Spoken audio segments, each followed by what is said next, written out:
Magandang araw sa inyong lahat. Una sa lahat, gusto ko magpasalamat sa patuloy niyong panunood ng aking mga videos.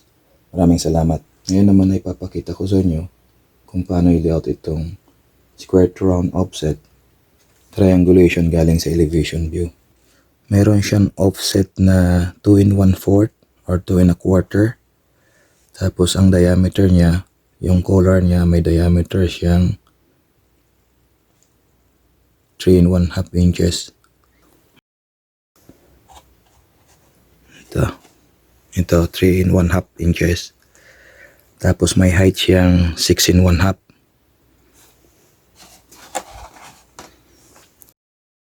Tapos dito naman may dimension na 4x4. 4 inches by 4 inches. Ito center lang siya. Ngayon nakagawa na ako ng angle dito. Ang gagawin natin sunod yung 6 and 1/2. Gusto ka tayo dito ng 6 and 1/2. Gawa tayo ng linya dito. Sunod natin yung 2 and a quarter or 2 and 1/4. Suka tayo dito ng 2 and 1/4.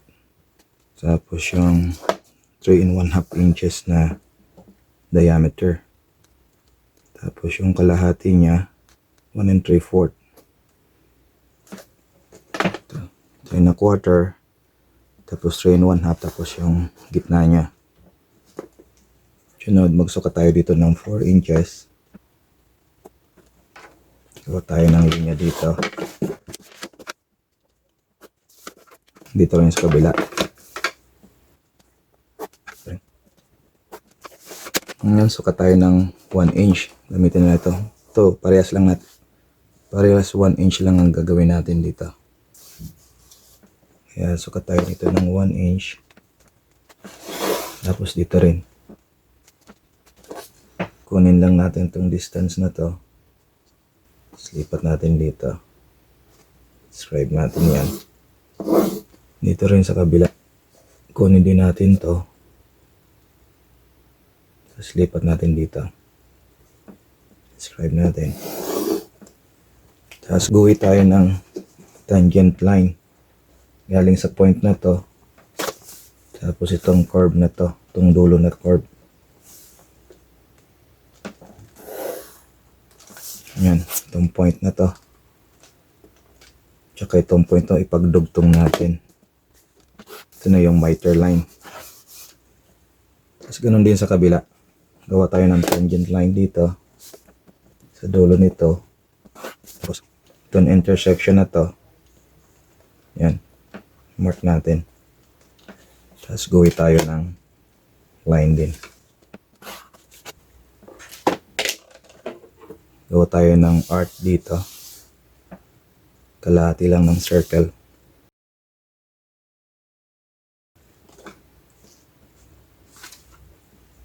Lagyan din natin yung line dito. Tapos hatiin natin ito sa 6.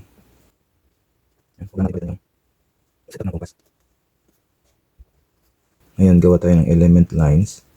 Galing sa mga points na to. Hanggang dito sa miter line.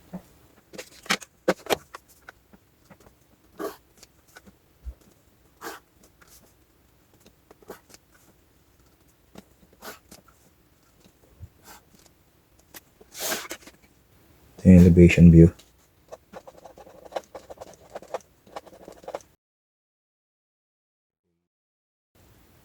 Ito B, tsaka ito A. Tapos naman, dito naman label natin na C, D.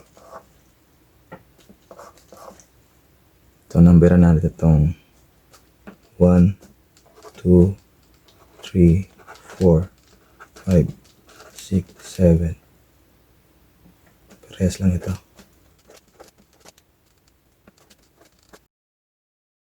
Itong 1, ito yung 2, 3, 4, 5, 6, 7. Ito yung mga ito triangulate natin. Lagyan natin ng guhit. Ito rin sa kabila.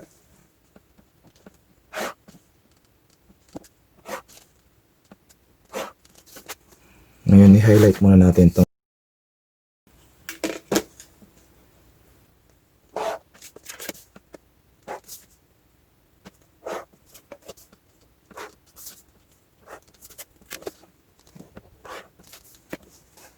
yung magiging C natin to B, CB. Itong A na to, dito lang sa gitna. Kasi magli-layout lang tayo hanggang dito kasi center naman to. Kaya kalahati lang gagawin natin. So, dito rin sa kabila, ito yung C, ito yung D, ito yung 7. Yung 7 niya, true length yan. Ito, true length yan. Para dito sa kabila, true length niya ito. Kasi kung titingnan natin dito,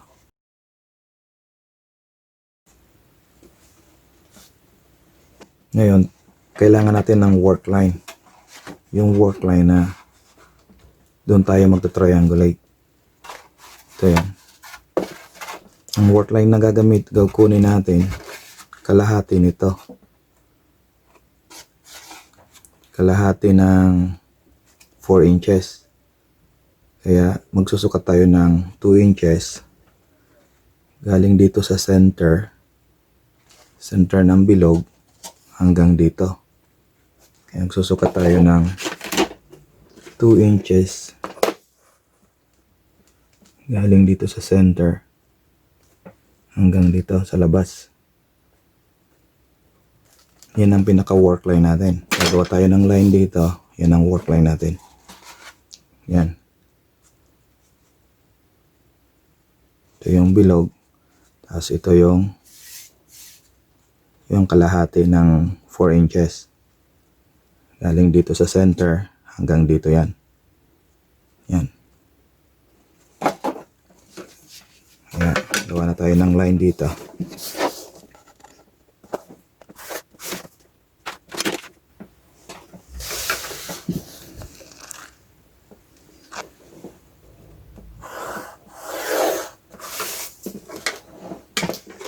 Ngayon mag-triangulate na tayo. Kunin lang natin tong distance na to. Itong CB. Dito natin dito.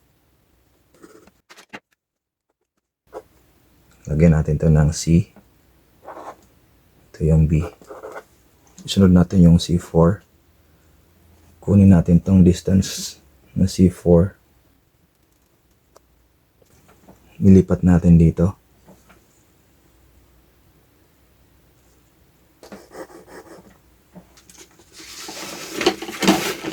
Extend natin to dapat hanggang dito sa line, sa work line natin.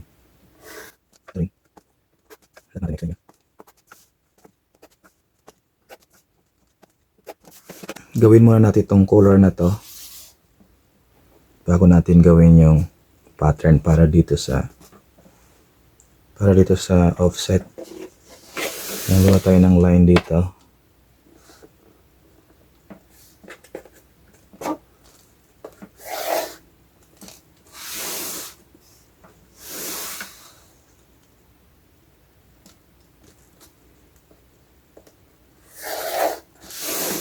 Yan. Pwede naman natin gawin na stretch out yung circumference nitong circle na to. Compute muna natin siya. Compute muna natin 5 times diameter.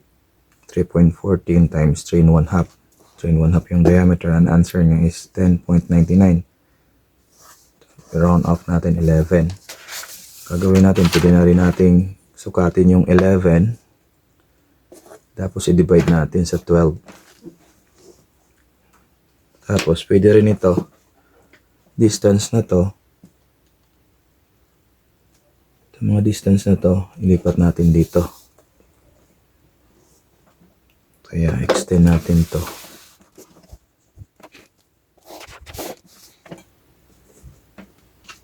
Mag-start tayo dito.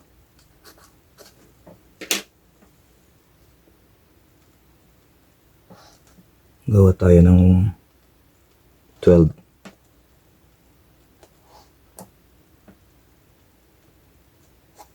1, 2, 3, 4, 5, 6, 7, 8, 9, 10, 11, 12. Tapos guhit na tayo ng line pababa. Dapat naka-perpendicular dito.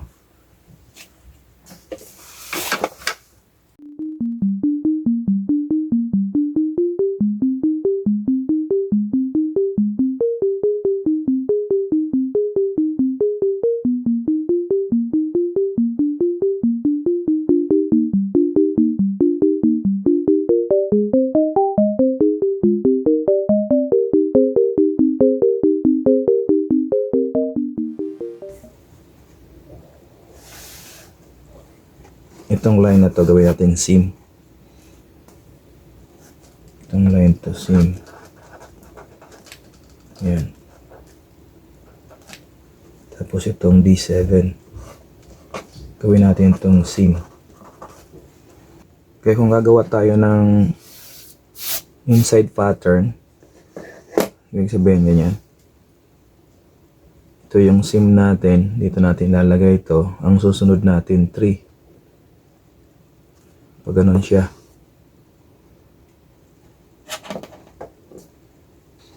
Kaya kung gagawin natin na inside pattern, dapat itong 4 na to, itong seam natin, dito natin lalagay. Tapos isunod natin yung 3. Sunod natin yung 2. Kaya kung magbibilang tayo, ito yung 4. Sunod natin ito, 3. Tapos sunod natin to. Ito, ano natin yung bilog na to. Tapos sunod natin yung 2. Tapos sunod natin yung 1. Tapos babalik naman tayo dito, 2, 3, 4. Tapos to 5, 6, 7. Tapos naman to 6, 5, 4. Yan. Yan magiging numbering natin. Ngayon, kunin na natin to. Ito kasi yung dugtungan, 4. Gawin natin dito.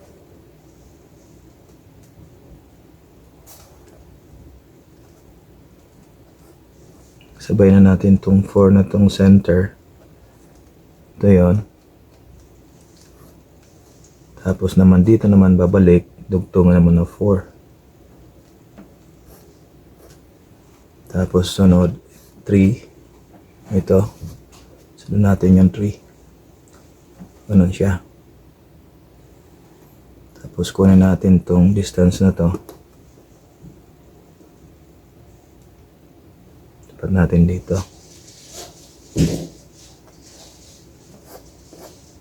Ito rin. Tapos kunin natin ito number 2.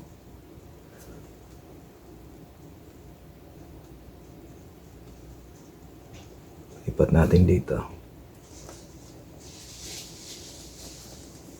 Dito rin sa number 2. Gusto ng number 1.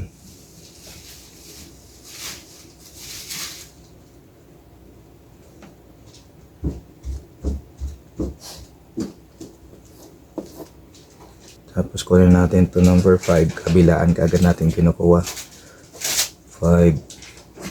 Ito naman number 5. Natin. Dito naman yung number 5. Tapos yung 6.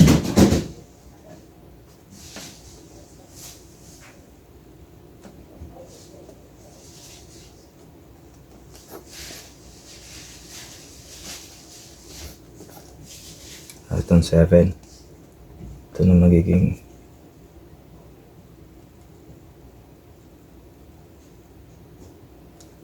lagay natin dito.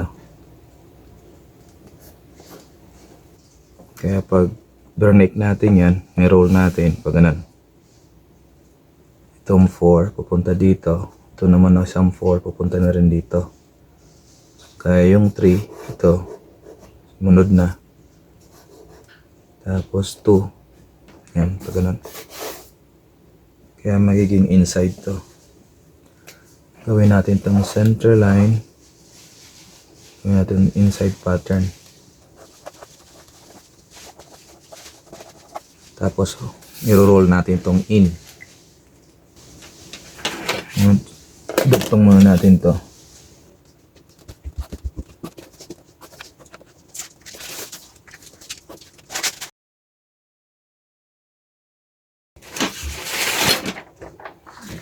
Ito na yung stretch out natin, 11.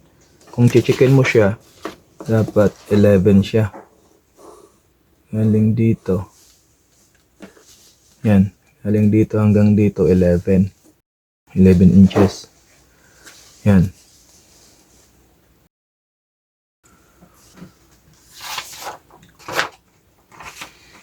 Ngayon, pwede na tayo mag-triangulate. Proceed na tayo sa triangulation. I-mark natin to C4. Ito, C4.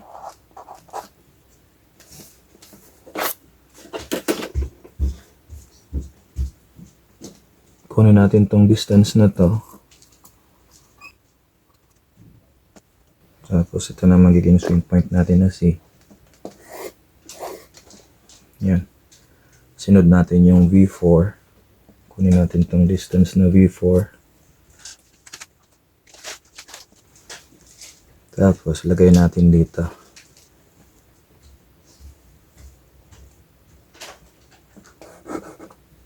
Mark natin siyang V4. Let's triangulate ulit natin dito. Dapat dito tayo sa circle. Yung intersection niya. Intersection ito tsaka yung circle. Yun ang triangulate natin. Tapos ito na ang swing point natin na B. Okay. Ito na yung intersection na to. Ito na yung 4.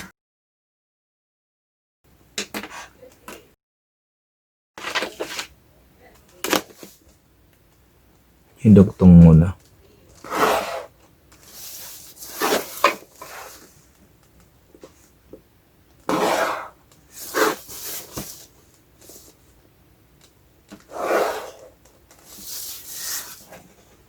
Na yung CB tsaka 4. CB tsaka 4.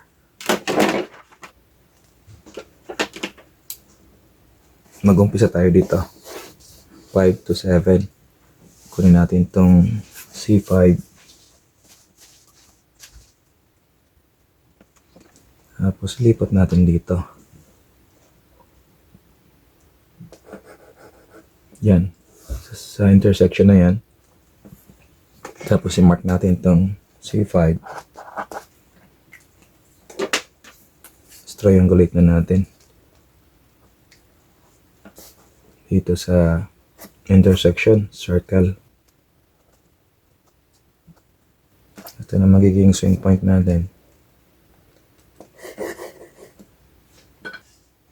Ngayon dahil dito, ito magkadugtong nito, ito magkadugtong na dalawa, kaya kukuha tayo dito.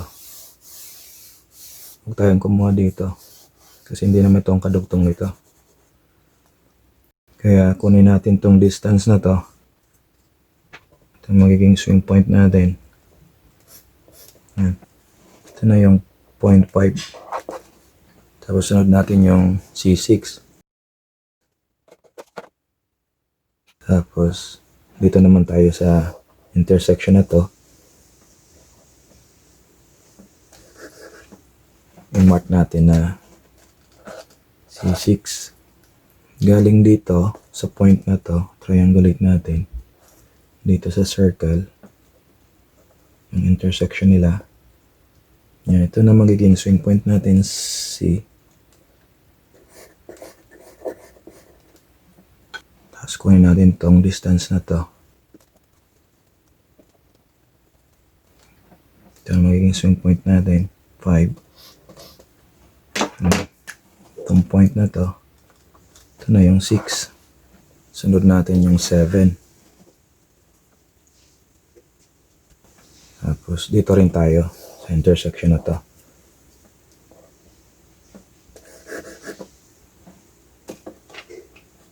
mark natin to C7. Dito na tayo. Ito na pa rin sa circle na to, yung intersection niya. Ito ang swing point natin. Dito naman tayo sa 6 and 7. Ito na magiging swing point natin na 6. Ito ng point 7. Duktong muna natin to. C5, C6, C7. Duktong natin to.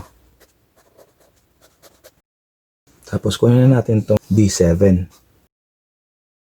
Itong point na to hanggang dito, true length siya. D7. Ito yon. Kung ito yung C, pinagta-triangulate natin hanggang dito sa 7. Tapos ngayon, kukunin na natin tong distance na to, 7 tsaka D, true length siya. Kaya hindi na natin kailangan triangle kasi tingnan mo dito sa side view. Yan. Kaya kunin lang natin tong distance na to. Ito na ang swing point natin na 7. Tapos dito naman yung kalahati. Itong distance na to, yung 2 inches, kasi 4x4 siya, yung kalahati, yun ilalagay natin dito. Kaya kunin na lang natin tong distance na to. 2 inches naman siya. Yan. Ito na yung point din natin.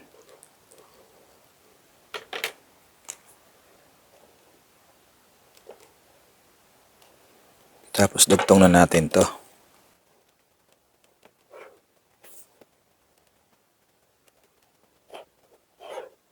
Siya, ito, perpendicular dapat siya. Yan. Tapos, ito yung seam niya. Kunin natin ang seam. Sunodin natin tong B3. Kunin natin tong distance na B3.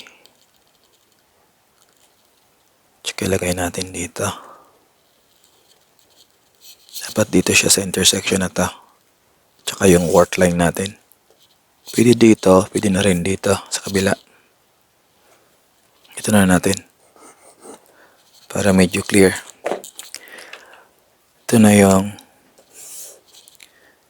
B3. Triangulate natin dito. Ito yung B3 tsaka dito. Sa may circle. Tapos ang swing natin B. Tapos kunin natin tong distance na 4-3.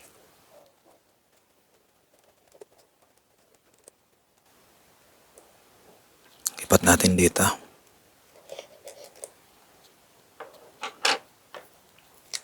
Ito na yung 0.3. Sunod naman yung B2. Kunin natin tong distance na to. Dito naman tayo sa intersection tsaka yung work line. Pwede dyan, pwede rin dito.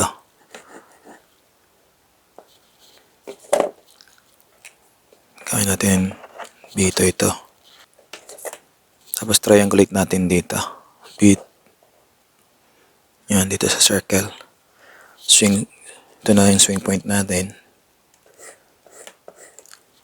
Kunin natin tong distance na 3 to. Ito ang swing point natin na 3. Ito na yung point 2. Tapos sunod natin yung B1. Kunin natin to. Just lagay natin dito sa intersection ng work line. Tapos ito na yung B1. Tapos kunin natin tong distance na to. Triangulate natin dito.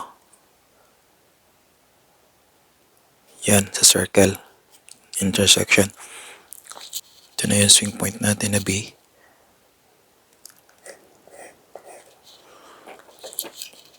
Tapos kunin natin tong distance na to. Yung 2, 1.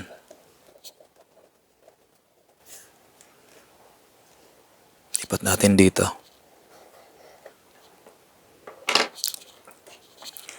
Ito na yung point 1. Duktong natin to.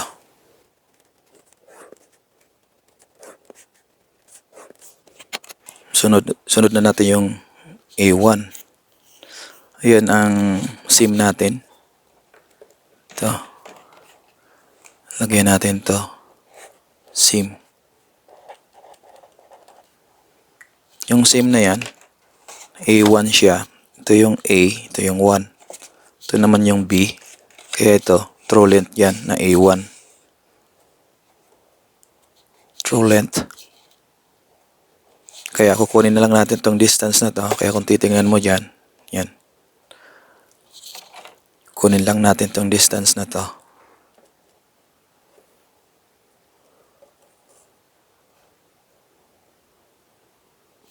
Ito na magiging swing point natin na 1. Tapos kunin natin ito ng distance na tong kalahati ng 4 inches. Kunin natin to, lagay natin dito. Kaya itong 2 inches na to, kunin lang natin tong distance na to. Tapos ang swing point natin B, describe natin to dito. Ito na yung point A. Dapat pag chinek mo to, perpendicular. Yan. Perpendicular siya. Kaya dugtong na natin to.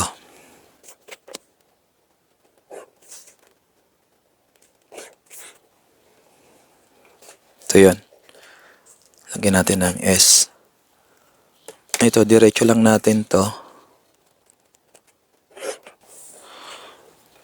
Para yan dito. Kaya kunin natin tong distance na to.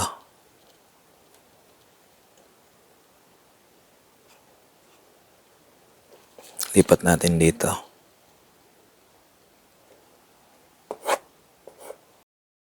Ito rin pala, lagay natin dito. Itong distance na to, lagay natin dito. Tapos, kunin natin itong distance na 2 inches. Lipat natin dito. Ito na yan. Ito na yan. Ito yung sa C. Ito naman ditong kanto na to sa D. Kaya dugtong na natin to.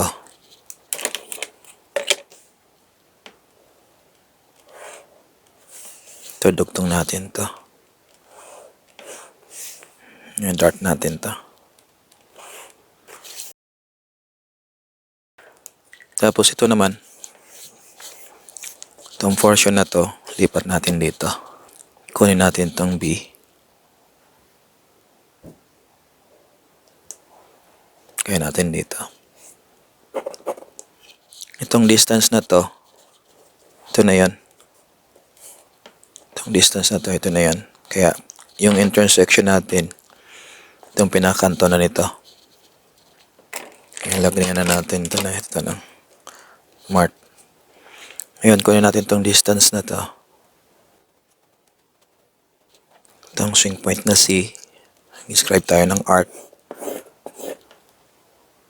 Tapos, kunin natin itong distance na to. Lipat natin dito.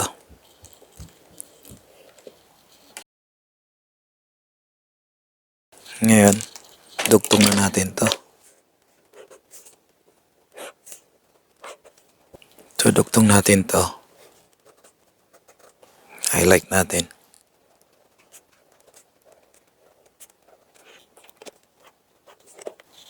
So, yung ginawa natin,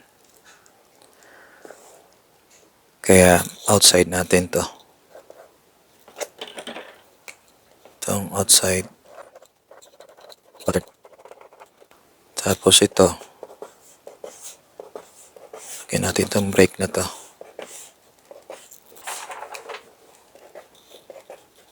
Down yan lahat. Lagyan natin all down. Tapos dito, down din.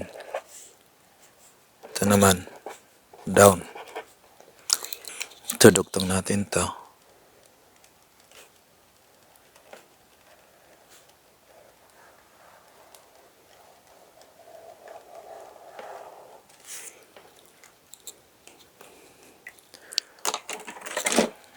Highlight natin to.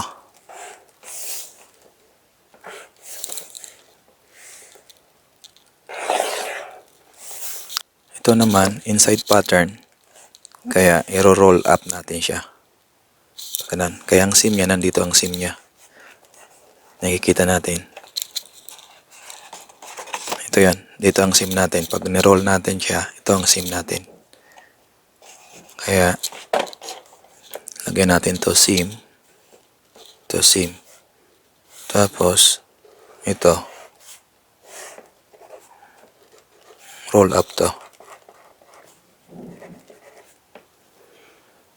Kaya, lagay natin to half.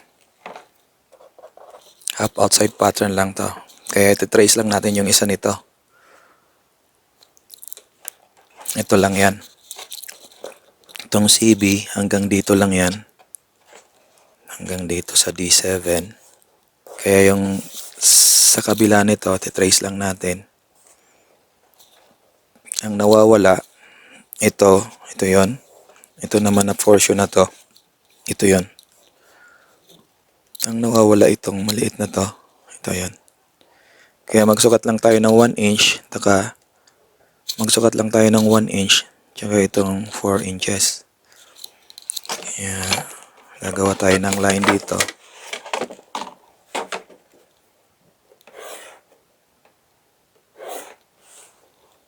Tapos sukatin natin ng 4 inches.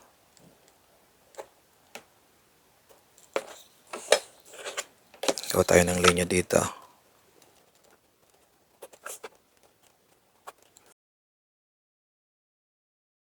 Tapos itong distance na to, itong ilalagay natin dito. 1 inch naman siya, kaya sukatin na lang natin to. 1 inch.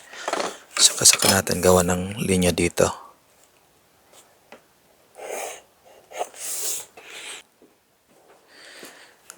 Ito 1 inch na to.